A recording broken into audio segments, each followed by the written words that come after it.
стратешка локација и богатство со ресурси. Ова се причините поради кои регионот Донбас, во кој се водат најжестоките борби во руско-украинската војна, има огромно значење.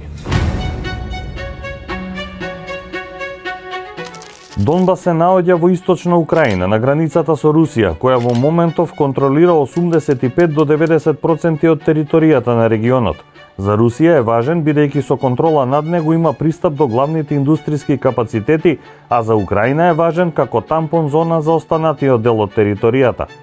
Донбас е регион со најголем број наоѓалишта на јаглен, рудници, фабрики, пристаништа, земјоделско земјиште. Пред војната важеше и за центар за тешка индустрија и производство на челик. На југот на Донбас се наоѓа плодно земјоделско земјиште, додека на брегот на Азовското море, јужно од Донец, се наоѓа градот Мариупол, каде се воде едни од најжестоките борби и се наоѓа една од најголемите челичарници во светот, Азовстал. Донбас се простира на околу 52.000 квадратни километри.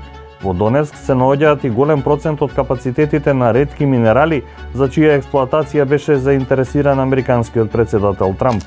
Според планот за прекин на војната на американскиот председател Доналд Трамп, дел од Донбас, односно административните единици Донецк и Луганск, треба да и припаднат на Русија.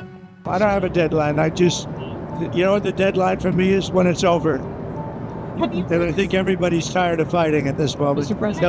They're losing too many people. So it's a long, complicated process and very sad because so many people may kill. Додека за Европската унија ваквиот план е неприфатлив, Зеленски смета дека Украина е ставена пред тежок избор.